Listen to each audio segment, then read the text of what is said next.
Messieurs, dames, Tanguy Koki. Messieurs, dames, bonjour. Vous êtes sur EDM TV officiel. Stéphane Balamongue et Benjamin Monasuka. Tokutani poto yebisabino ba prouesse sikoyo. Oyo FARDC komi kosala pour récupérer ba localité na ba village oyo M23 akendaki kokangana batu na ya Rwanda. En dehors de cela, Kagame pleure. Oui, Karega Kole la ngai na botama na Congo. Et ça problème ya relation entre les deux pays. Mais il y a qui congolais langate Kagame comment Karega comment congolais depuis quand? Pourquoi Kindo Kiaboui? En dehors de cela, il y a tout un dossier dans cette émission. Il y a Rwanda Ndengi a infiltré les jeunes congolais. Oui. Rwanda Ndengi a infiltré les jeunes congolais.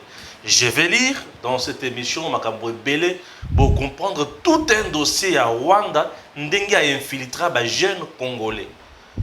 Alors, nazo pesa de kombote bongo natanga sikoyo makambo. Mwana mboka Benjamin. Mbote papa Stéphane, mbote na balani nyonso ya den. Télévision officielle oyo tozumwa mikolo tokutanité mais Dieu a fait grâce tokutana lisusu po tolobela mboka. Ça me fait très mal na moment oyo komona ke classe politique na biso. Tosito moni munguna na biso. Ouais. To sangana poto bundisa ye ba misusu ba kozonga sima. C'est-à-dire ba ozonga sima. C'est que ba profitera na munguna wana. Parce que on n'a pas senti l'opposition, oui. On n'a pas senti les déclarations des hommes politiques. On n'a pas senti la déclaration, il y a nous les ressortissants des... Exact. Ah oui, oui. Nous les ressortissants des... Ou tel acteur politique. Cela démontre comment... Bamisusu, bazaba PC. Pour PC, ata langue n'ingénine, à quoi ça mariage dans la société. Ah ok. Oui. Voilà. Ça peut aller à la télévision, deuxième machine, on peut permettre que ça l'appelle normal. C'était juste moi, conseiller dans la régie. Alors, Soso attend un PC, pour ça, la mariage. Très bien. Notre pays est aujourd'hui, pas si haut bateau, alors, chers compatriotes, nous avons Rwanda a infiltré Congo via les jeunes congolais. Et ça, les jeunes Moko Kanga déjà. Ils ont service, il y a l'État. Il s'appelle Ludovic Kalingai. Vous allez comprendre ma et vous allez dans le dossier. Suivez ça. Ludovic Kalingai, coordonnateur national du PMVS, programme multisectoriel de vulgarisation et de sensibilisation, est un Congolais qui travaille avec l'ambassade du Rwanda depuis 2021. C'était par recommandation d'un rwandophone œuvrant dans le Kasaï à Caleb Bonenfant. Jeune entrepreneur, congolais et activiste qui en réalité est partenaire et ami de Ludovic. Vu l'ampleur du projet, le rwandophone avait demandé à Caleb d'avoir la bénédiction de Vincent Karega pour tout décollage dans le processus de collaboration avec le sujet rwandais ainsi que pour ouverture en cas de besoin de financement. À l'urgence, Caleb Bonenfant avait demandé à Ludovic d'aller voir l'ambassadeur. À son tour, Ludovic présentera à l'ambassadeur une façade de séduction politique qui marchera et Karega l'adopta. Une fois adopté par l'ambassadeur, Ludovic avait pour mission de désorienter les Congolais sur l'esprit selon lequel Tshisekedi avait vendu le pays à Paul Kagame par les contrats signés au début de 2021 sur l'exploitation de l'or congolais et de faire voir aux Congolais l'importance de cette collaboration. En retour, Ludovic aura toute ouverture aux partenaires du Rwanda. Tous ces projets passeront et il pourra travailler avec les jeunes rwandophones. L'aspect flou de l'histoire est que Ludovic venait d'être recruté pour le M23.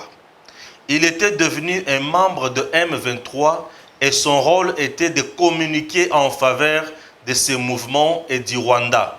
Faire voir au peuple congolais la faiblesse de la politique de guerre pour la réintégration de M23 dans nos FRDC.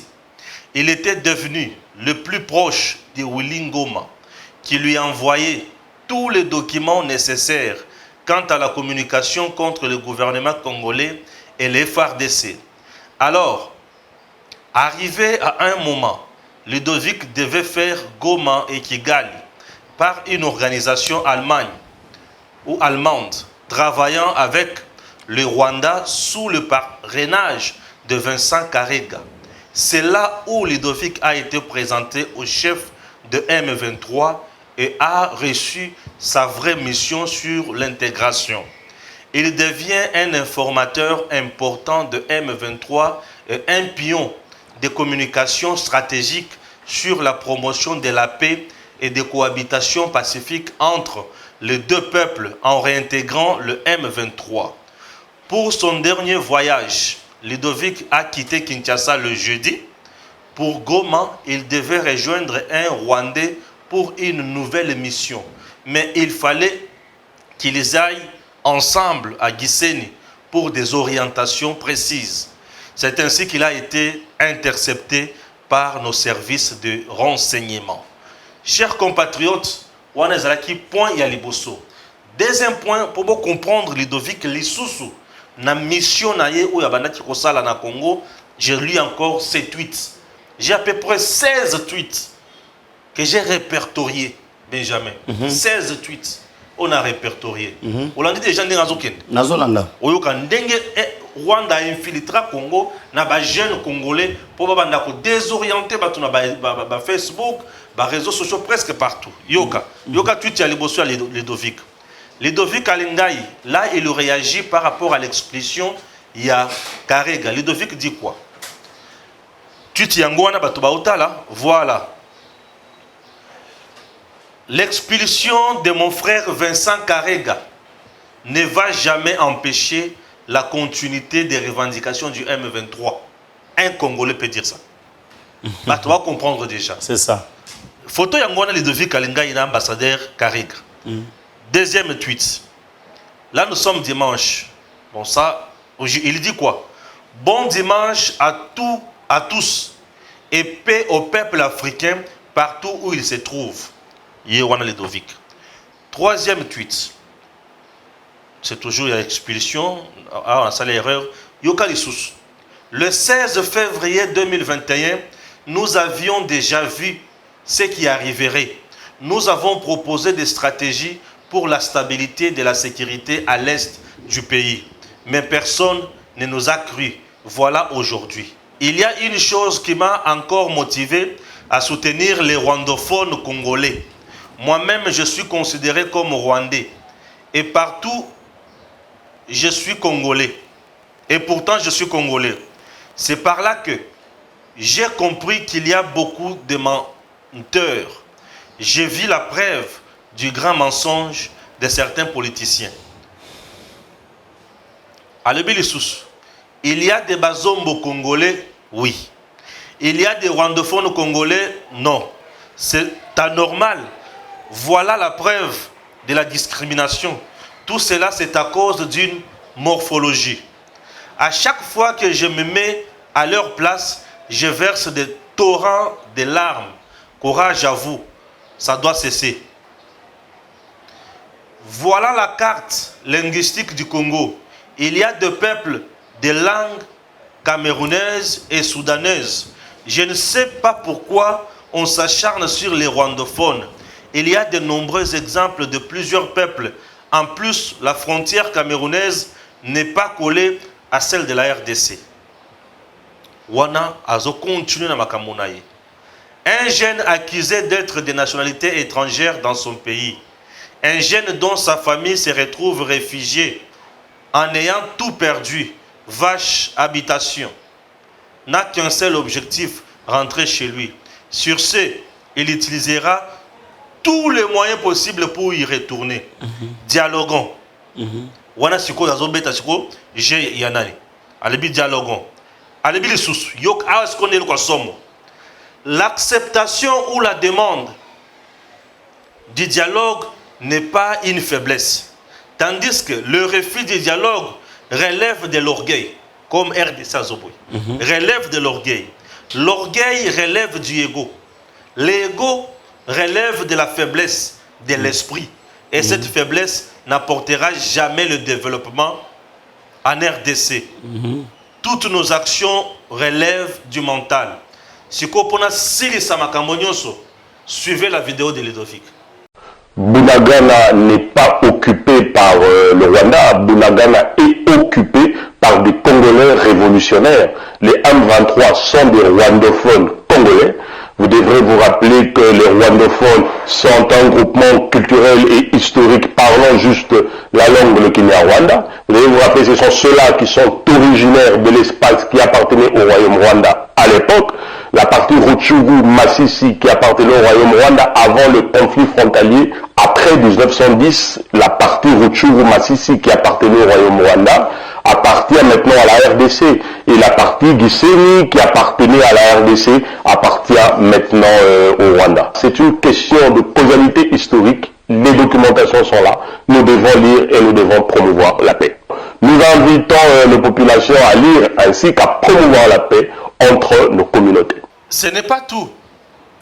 Ludovic va prêcher encore.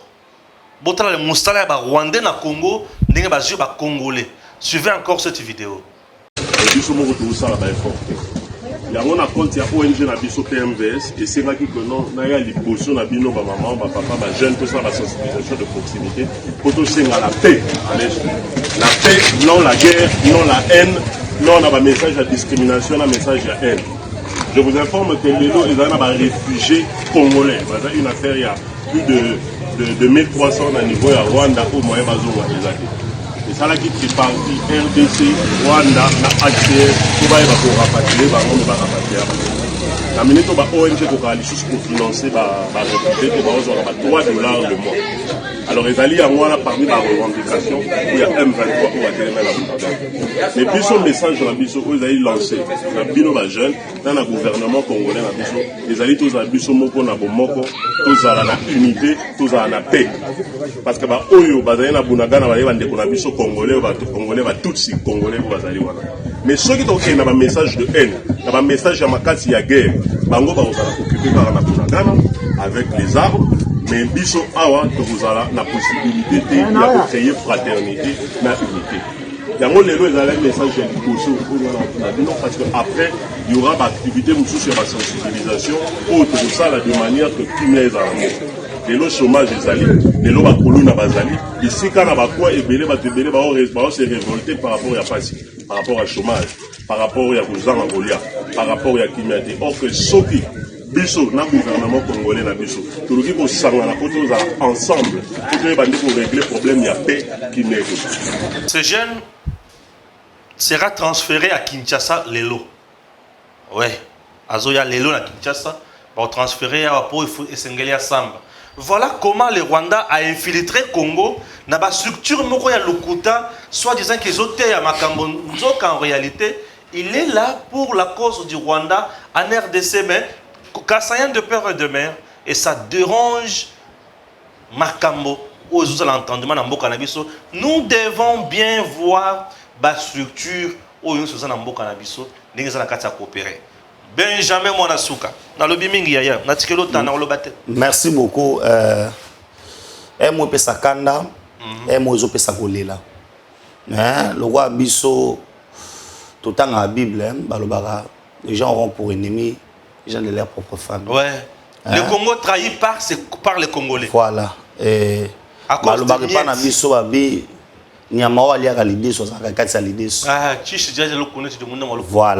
On a latin. Wana sikoyo, ça m'aide maintenant à comprendre babiloko wana. Papa Stéphane nalandi ba tweets, nalandi ba déclaration yandeko pour za congolais. Mais na comprendre que sans sa patriotisme babomi yango. Exact. Na comprendre pourquoi pendant 18 ans on devait affaiblir notre système éducatif.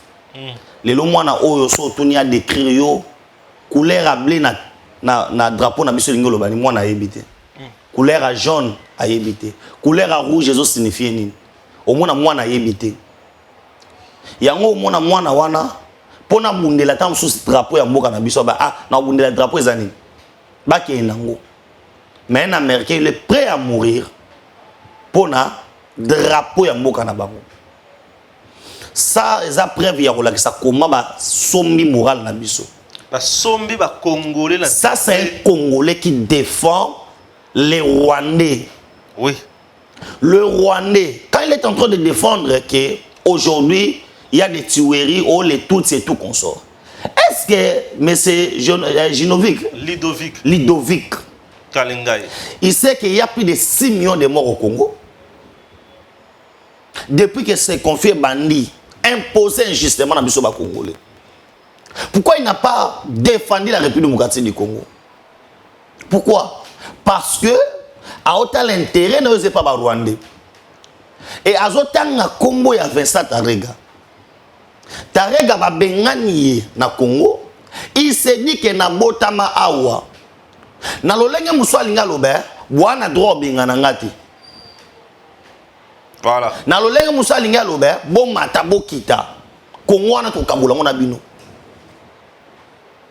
Il se réclame, il se réclame déjà être congolais. Chose que Tarega a se réclamé cause à la congolais. À cause d'un raison pour abotama awa. Pour toi na musu abotama wate. Akola pe awate. Aye kotanga na Louvanium. Oza inikine lelo makomi congolais. Azo jouir na même droit na Stéphane. Il gagne même plus que Stéphane. Bien sûr. Il est là en prenant des décisions. Soit qui va wana kutu bazana gouvernement, c'est que Tarega a sa raison au bongo. Et je vous dis, cette population Oyo, quand il est en train de donner l'exemple, il y a des bazombo et tout consort. Est-ce que les bazombo wana au bazana Angola ba pe na Congo? Ba lukela biso un problème to wana ngona ba Rwandais. Pourquoi on doit confondre si nous défendons au parti Yambo Kanabiso que nous utilisons les messages à haine pour avoir ma tribu Morobo? Quel est ce Congolais là où est ça lobby qui va sur machine pour Rwandais? Non. Le gouvernement de la République, ils ont protégé Bisso. Mais avec l'aide de ma drone, est-ce que ce type-là peut m'expliquer avec l'aide de ma drone, on a vu les troupes? Parce que si les M23 sont des Congolais, dites-moi combien de Congolais se sont enrôlés pendant mois passé. Parce que ce qui est effectif, il y a M23 sur Bakisama, cela veut dire M23 sur Baba Congolais et c'est que tout le monde a un mouvement Congolais au Sanini, kokende kokota na mouvement wana. Mais tous les rapports, y compris Eloni, c'est pourquoi dans ce gouvernement on n'a pas le temps de crier les États-Unis à condamner. Non. Mais les États-Unis sont au Congo. La France est au Congo. Parce que l'ONU est là. L'ONU est en train d'observer. Chose grave. Lobby, on a vu même la vidéo, Monisco, sa position. Il y a pas de c'est pas Bangouna. Monisco. Oui, la Monisco. On a prophétisé les lots. Tant que Monisco a une guerre aussi là. Ouais. Na ebisio ata au lobby to organiser armée na biso ndengeni. Tant que la MONUSCO sera là, eza bisika mususu armée na biso amoni monguna, abando luka monguna bomoni ka makasi kemble amoni babimi. Oh, obosonga sima amu eloko ezate. Mais on a vu les rebelles ici. Tant que la MONUSCO sera là, qui représente la communauté internationale, et na 4 à 5 pays ont un droit de veto. 3 bazas pour le Rwanda et 2 bazas contre Rwanda. Na yebiso guerre wane aussi la té. Il faut chercher un mécanisme moussous. D'abord dire à la MONUSCO to kende to bunda siko biso na biso. Et alors to linga to bunda na yo mutu mwanza na katikati. Na ko luka na beta likofi e ko raté juillet. O ko luka po beta likofi e ko raté pe juillet, au moins ba bendio makolo. C'est ce qui se passe. Maintenant il y a un Congolais. Pour dire aux Congolais que est-ce que Ndeko wana pena Attends, on va Kassayen d'origine Bouenabou. Je doute fort. Au moins, il na Congo les lotés. Il vous parle histoire il y a 1918. C'est que photos sont appelées Tolobake, Bas Congo, Congo central et Kenanga Angola, et que Kabinda Oezananga Angola, et comme territoire congolais. Nous savons qu'à l'époque coloniale, il y a eu des échanges bons et saléments. Cela ne justifie pas les morts. Je n'ai pas vu ces Congolais-là plairer pour les Congolais Bakoufi. Je n'ai pas vu dans son langage défendre la cause du Congo, mais plutôt j'ai vu dans son langage défendre la cause à Bakoyaba Rwandais. Et puis Tarega, il faut aimer le Romoko. Combien de na Afrique ici babengane pour nani? Si c'est ça aujourd'hui au Congo, c'est pas na bango. Bon Afrique ici. C'est quelqu'un au Sorazawana, c'est irréquite comme ça. C'est pourquoi il y a plusieurs mouvements citoyens qui disaient qu'il faut au Longola état de siège. Mais ce qu'on ne voit pas na comprendre le langage de la politicien Moussous. Il n'est juste que c'est le dialogue. Le dialogue là c'est quoi? C'est accepter la balkanisation. C'est ça en fait ce qu'ils cherchent. C'est accepter que ces gens-là, ce qu'ils ont compris c'est quoi? Il y a une coupure maintenant. Avec les nominations Samine Armée, avec les services de renseignement, ils ne sont plus capables d'avoir les informations. La preuve est Maboko. Parce qu'auparavant, bateau basaki wana bande ko aider bateau ko la ba Genovi ko wana ko bimaka ko zongaka ko sala kabu le batie Maboko. Yango somona na concept na bango, ils ne veulent pas que Mokonza Mboka a continué makambo. Rwanda ko réclamer biso nini mon frère. Tokena Rwanda dialogue combien de fois? Tondimi ko sala ba échanges commerciaux. Et puis c'est là où maintenant je dis que la guerre est médiatique. Vous voyez maintenant que Facebook, Twitter, tout ça, et ça inondé dans les Rwandais, dans les Congolais, basés au service de Rwanda, et qui était leur coordonnateur. Karega. Karega. Bien sûr. Karega. Oui, Karega, pourquoi sont les lagués? Naza Congolais, parce qu'ils voient que Mamoussou soupé Baza. Oh, Baba Rwandais, mais Mamouni Barouk est mort, bah, va y Congo à l'aise. Oh, va y Congo à l'aise. Quand tu réclames maintenant les Tutsis et tout consort, mon frère, Nenge Toza Boye, Tokobo Yate. Tant que les gens ont crié, non, le chef d'État voulait dire que avant Anaya, il y a des années, où on a accepté. Par exemple, tout Rwanda en 1959. Tant en 1960, on a comme les Congolais. Oh, yo Mobutu après ça on a naturalisé collectif en 1978. Ozon Sabango Sounengeni. Oh, ils combien? Ils ont les liens là-bas. Maintenant, pourquoi quand on a créé ici, la loi et la protection de l'institution dans Bissau, il y a pas poste clé. Pourquoi les Congolais, tout les gens qui sont sur tout le monde, mais ce sont ces gens d'histoire ici. Et qu'on rattrape Bissau. Si nous ne voulons pas qu'on dit ma réalité, il y a plusieurs Congolais oyo, bazaba des pères et des mères, bako inondaka biso na institution. Ce qui Karega lelo, Karega so Karega, azo se réclamer kaza Congolais. Parce que en fait c'est ça là, na biso tant avant na pirogue, pour kende, aotalaka abwe, aolela. Congo. Yango moni na RFA lobby, na so comprendre te. Makambo ezola tanga ndingeni. Ponga na zalanga Congolais. Na linga kamboka wana makasi. C'est qu'à ça prêt à Rokufa pour attirer la canne à Congo. Et il est prêt à faire tout pour attirer la Congo. C'est pourquoi via Brazzaville, on a préparé la mort de Mouzé. Parce que pour les Rwandais, kotika beefsteak, kotika gâteau. Le Congo c'est un gâteau. Le Congo c'est pays où ça coûte de l'huile de miel. Oh les Rwandais bako kotika te. Papa, Kagame na mitu oyo, papa Stéphane, il est prêt à faire tout. C'est pourquoi il mobilise ses troupes. To Bundakaka. To Silana Bango, mais pour na Congo na otikate. Ils savent que ce batiki Congo va comme instable. C'est pourquoi maintenant pour gagner biso bien, ils ont recruté plusieurs jeunes via le billet de banque qui ont formé toute une réseau. Na kati ya réseau no mona ba tweet na bango.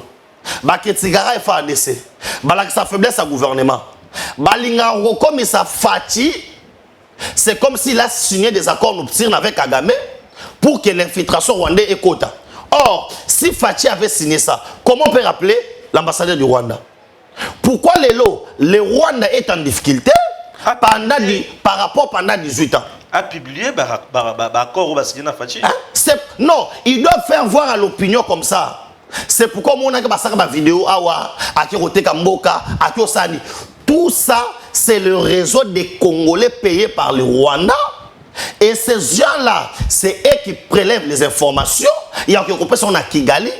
Bangonde, baza chargé. Na vidéo mon auto mon lobby. Ba jeune garçon akamati minduki. Atie na sac na ye. Azokende nango, net azokende ni. Nzokande azokende ko appuyer ba rebelle. Ko appuyer ba rebelle. Yango komona baba ko sasa ba mouvement que non, to ça la marche, na marche on ba yebi ke ville comme loyenge po ba bima ba kende ko positionner ba o ba sakuna parce que objectif na bango eza ko zwa Goma. Pona nini quand oyo yebi oyo Rwanda Airways basa quartier général na bon aéroport na biso baza na difficulté ba avion na bango parce que pour ça la taxi bien et balouké qui est débrouillé il faut toujours partir na Goma et za na ngamu na bango comme on a cassé les relations diplomatiques na bango mais je demande au gouvernement congolais to accélérer to rappeler nos ambassadeurs na biso na Rwanda songa to kanga frontière Rwanda.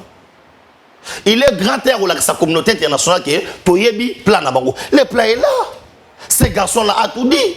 On a vu un homme politique en autant à Comboté qui a plaidé pour le dialogue.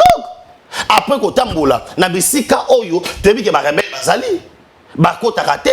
Il y a côté qu'on a cinq dialogue.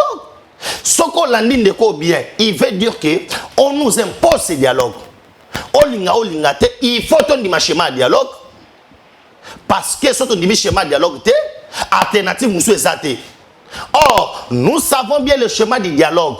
Est-ce que c'est pour la toute première fois que les Congo va vendre dans le dialogue? Brassage et mixage. Ezamba la liboso?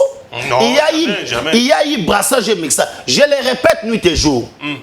Brassage et mixage, vu que Fati a nommé Batou.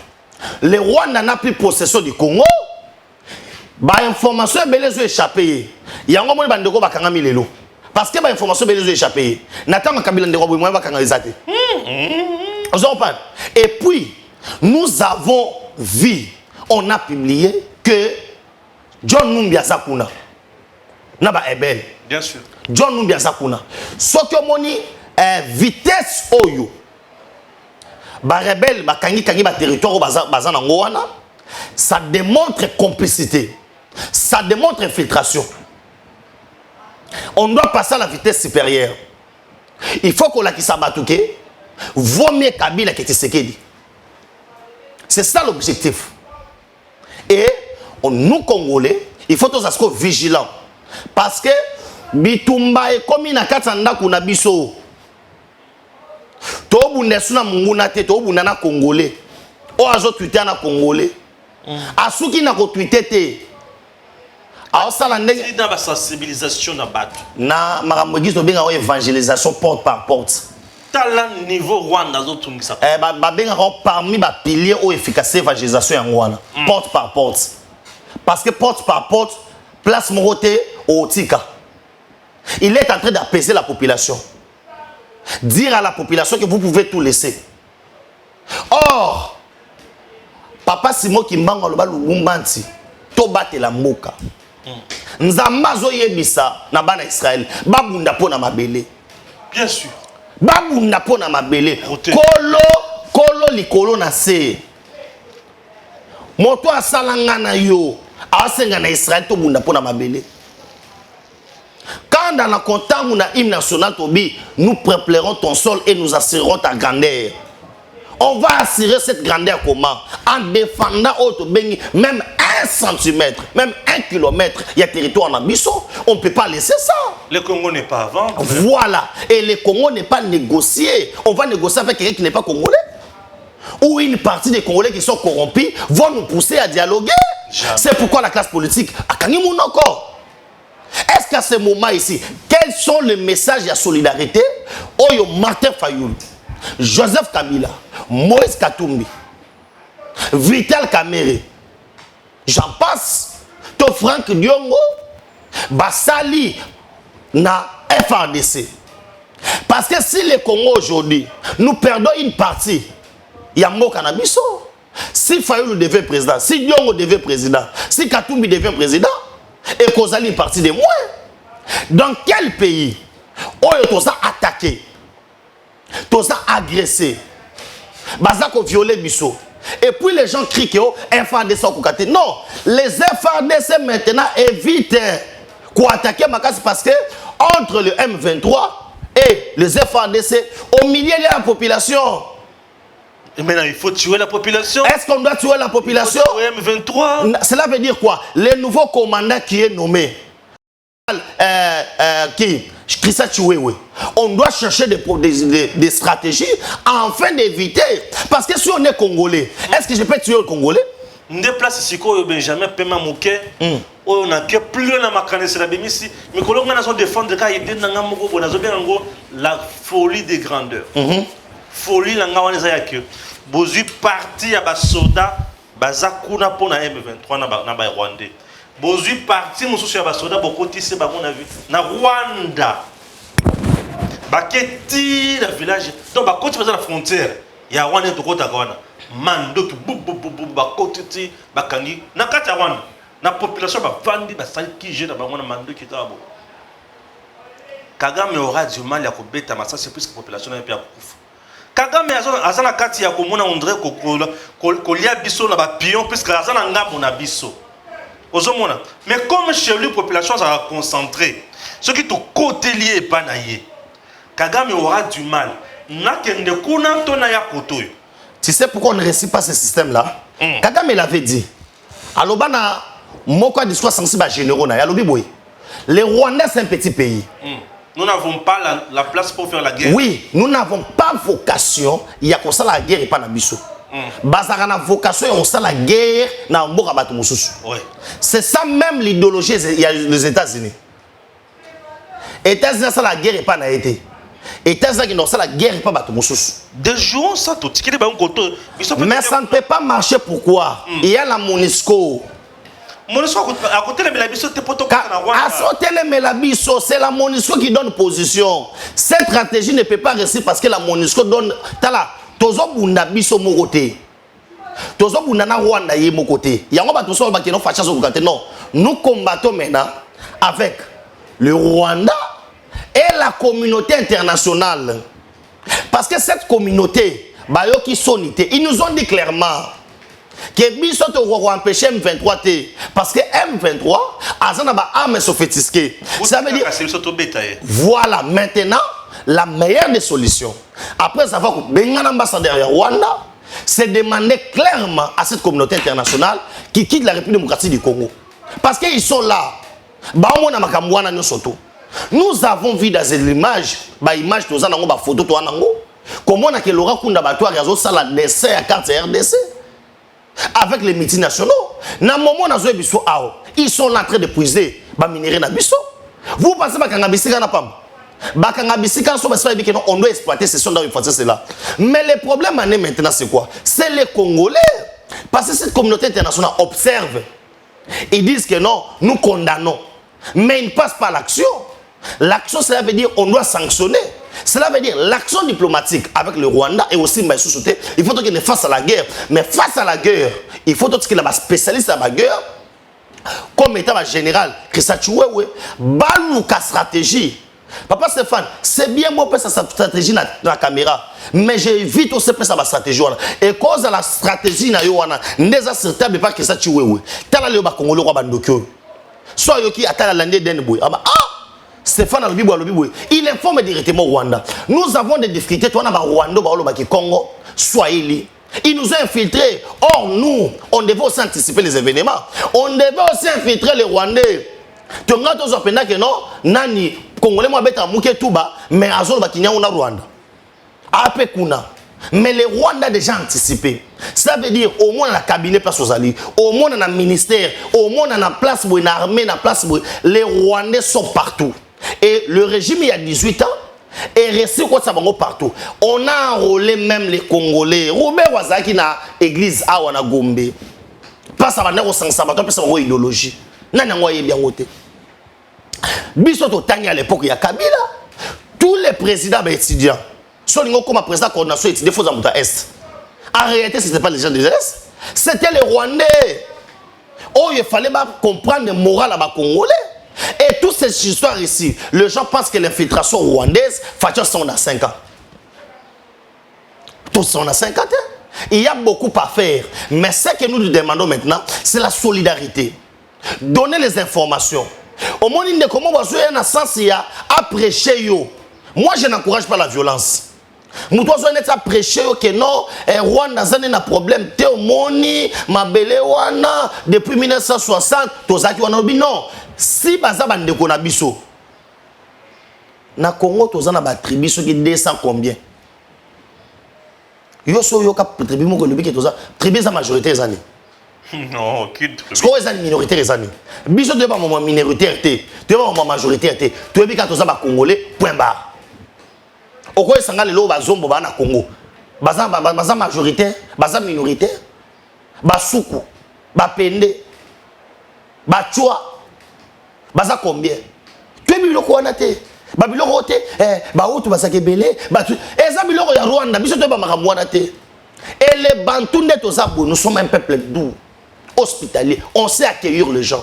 Biso ba biso na loyenge musique ko bina ko sepela. Ba biso na machette te. Ba biso na ko boma te. Les gens o ba ko boma bango wana. Et je dis maintenant à la population que voyez un Congolais au service du Rwanda. Et il le fait très bien. Azo qui ne porte par porte. Maintenant, il me semble que au salon boy. Pour les Congolais, on aura à partager en gros. Na fani Nathalie Congolais. Na boy bande ko musique ité. Azo partager dans sous musique. Autant la émission maramo ya musique ya buzo pour mission bazo wana mission au mona 200K. Mais ben mission surtout au sala pour comme à 50 30. Mais ce genre des émissions non au ça c'est un travail scientifique. Ça sont des révélations. Ceux qui human watch ouais, ceux qui n'a sala qui en mais ça publier mais tu vas voir cette émission pour nous partager un problème. Oh, on doit partager cette émission parce que maramo tout au lobby il faut congolais toi yeba yango. Il faut pas ça la bas couper émission va partager yango. Pour nous l'axaquer. Qu'est-ce qu'on doit faire? La position maintenant République démocratique du Congo, mais ça va Congo pour l'ambassade. On le mettre ma mission à poto. Bobima, parce que notre ennemi c'est la communauté internationale. Oh, ça va appuyer Rwanda. Sans cette communauté internationale, le Rwanda n'est que rien.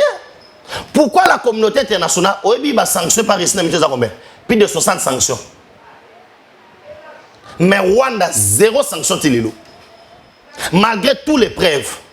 Secrétaire général des Nations Unies, incapable de citer Rwanda qui a agressé Bissot. Mais il y a toutes les preuves. Il y a des drones de surveillance. Et pour le cas Moussangani, il y a un mécanisme conjoint FADC na MONUSCO. Bazana salle Moboy. Ça va bien des opérations à Goma. Oyo, batala ba drone, oyo za likolo, oyo tala ba bilini nyonso. Na ba Rwandais, na ba Congolais, na ba représentant MONUSCO, ils voient comme ça ndenge ba troupe rwandais bazo kota. Mais ils sont capables de comme un rapport. Ce qu'on y est sangai. Maintenant je me dis, soit qu'ils aient les cambo élection, au mona marche. Biso F soso, tu ça la marche. Oh, frère Dion on bisa ça. Soit qui attend dépassement mon colomo et salami. Tu sais qu'il y a romona. Maintenant, Missi ça là ça pour l'élection. C'est pourquoi nous n'avons pas des hommes politiques au Congo qui aiment ce pays. Qu'ils soient Congo. Ibasate. C'est comme on a moto soit Fandi Boye. Alors maintenant, ministre ya nini ana faut échouer. Comment yo Congo ko ba vanda ke ministre boy échouer. Na mandat na. Soit échouer na mandat na. Ministre a un salaire, a ba prime. O ya gagner, yo gagner ni. Hein?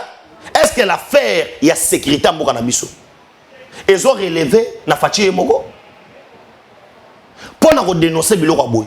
Si ces gens ici, bazo qui ne porte par porte, prêchant la bonne nouvelle du Rwanda, où est le Congolais? Désolé. Merci beaucoup Benjamin Mwanasuka. Voilà, nous continuons notre émission. Au route d'Ambouchimai. Au lieu de Chibela Belakuna. Au lieu d'Amboa. Tu l'as en bois quoi? Bah fin absolu tu l'as en bois. Tu l'as en bois. Les amis sont. Non, on a lié Gintaba. Gintaba. Mouji. Je vois un pombois. La lagina punda mai mai. Nandakala. Ah ouais. Fachi musala kitoko. Mo pelipili na muni banzele tongami. Tika. N'Ambouchimai. Wana demi Dallas. Donc bongi c'est mes Ambouchimai. Papa, banda 1960 mboka wana etongama te. Ambouchimai. Etongama kata? Banda 1960. Fachi asali mambo ona nazo silikeli na Ambouchimai basala bato bongo te. Asali béton ya couche ya boy. Je suis na béton couche. Na yebiso wa yo diminuer yango. Ya boy. Mama ya couche ya boy. Wala béton moellon. Na yebisi yo. Tala. Papa béton. Ba vidéo ezali otali nzela olobi non. Comment ko sa bato boy. Ambouchimai nzela ezalaki te. Ville ezaki appelé à disparaître. Toi ya mitu ke komaki 2%.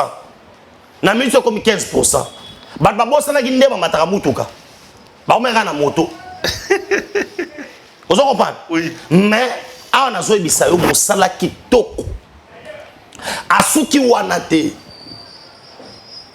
Azo tonga université. Ambouchimai.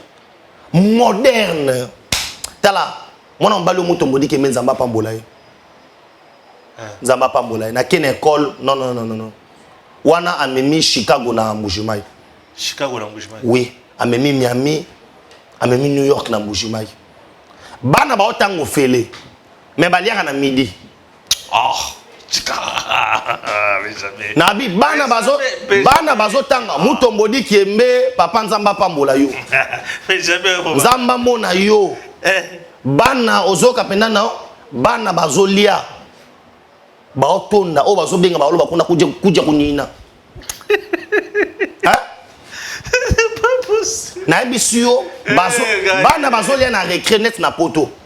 Bise yaka komema bana. Et qui est dans mon école gratuitement. Non, il y a des Congolais qui aiment ce pays. Il y a des Congolais au Badini Mboko. Ah, nazo bisayo Ambouchimai chantier na chantier. Musala. On ngolo ko benga fachi kuna mujimu. Mujimu. Fachi mujimu. Au sentir nzela moderne, c'est pour la toute première fois manger. Oyo et salaka et lambi goudron machine à les gars wa kabujumbo karami mbala moko banda batu babotama na depuis 1960 mbala liboso mona machine wana Ambouchimai kana tango fachi bazaka na système ya balambi goudron ba osofa boy ba olandisa osko ko machine papa o telembo boy o be o tangi 1 na 30 kabujumbo ko tika ekei o senti que nous avons roulé. Tout ça c'est pour vous dire quoi? Province wana ebimisi ba millions de dollars. Province wana est participé na développement ba province mususu. Province wana esungi Congo na guerre contre Rwanda avec l'effort de guerre avec la MIBA. Mais abandonné. Papa, on dit maté que capitale mondiale ya diamant industriel yango wana. Pour maïza la lelo. Et puis dans ce sabato, surtout comme décembre, ce problème maïza na Ambouchimai ba katinga loboko. Des usines ba matisi ta. Ba imposer na entreprise au Kabila a préfet qui miba qui est l'assassin. Ba ebi se pesa ba na Ambouchimai courant. Sassim. Une entreprise qui produisait 6 mégawatts à courant, il n'utilisait que 2. 4 ans qui n'ont fait pendant 18 ans. Kabila Kala niveau mutema bia Kabila. Tant on regarde le baboy papa c'est fondamentalement ma commentaire. Bino bozaka Kabila mais ça n'a pas si. Pendant 18 ans. Chaque likambo ya Kabila ceux qui ont découvert yango scandale. Kabila scandale. L'assassin produisait 6 mégawatts. Il y a courant. Mais il n'utilisait que 2. 4 bando qui n'ont pas fait. Ambouchimai Molili. Population ya bo ya place yo bazozwa diamant wana Molili. Mais aujourd'hui, grâce au chef de l'État, baozwa 4 mégawatts wana kopesa nanu population wana courant kotongela bango ba école kosala ba banzela et puis kopesa mbujimai 2 mégawatts 4 mégawatts ça veut 2 mégawatts uniquement pour la régie des eaux ezala mbujimai ya solo ezala mbujimuma te po eza mbujimuma mbuje kauka ero mena mbujimai ya solo bato bamela mai ebima pena na kati mbuji wana mai pene ba mai oyo kapena mbuji mai wana mena ntaba ya mai to mena mai ezobima na kati mbuji mai tout ça grâce à Mokonza Mboka. Est-ce qu'il fallait qu'on se la fasse pour nous salango? Est-ce que le développement du Congo pour ça là mais fallait que Fachi aille pour que ça ait développé? Non. Et Fachi maintenant il ne développe pas seulement les Kasaï, il développe partout. Il y en a ça qui batouké, soyez-en calme. Na 2023 moi na ça la discussion na kata plateau exactement pas Stéphane. Na na romemo moi na bitoké na Équateur. Lobi na kana ngezaki fête. Transcroix côté. Ba maman ba zeli ngona ba mandala la. Transcroix côté na kana ngalobi. Ah tu ça va te comme samedi à côté na Mujima. Transcroix côté. C'est pour te dire quoi? Nous avons un président Oyayib Makam. Maintenant il a fungola dossier mo ya miba awo. Badbaole la mibe faut c'est efungwa. Mibe faut ça la relancer. Makamu ya miba et autres dépendre na ministre à portefeuille. Là, on doit d'abord expliquer na bateau. Na yeko décharger ministre à portefeuille et dépendre na yété. Il y a un contrat entre la Belgique et la République démocratique du Congo. La Belgique freine les investisseurs qui ont investi dans Miba. Et puis la Miba a besoin de 500 millions de capitaux frais. Même si Nicolas Kazadi aujourd'hui a donné 100 millions, tellement que dette, il y a des travailleurs à Miba, ils estiment à 200 millions.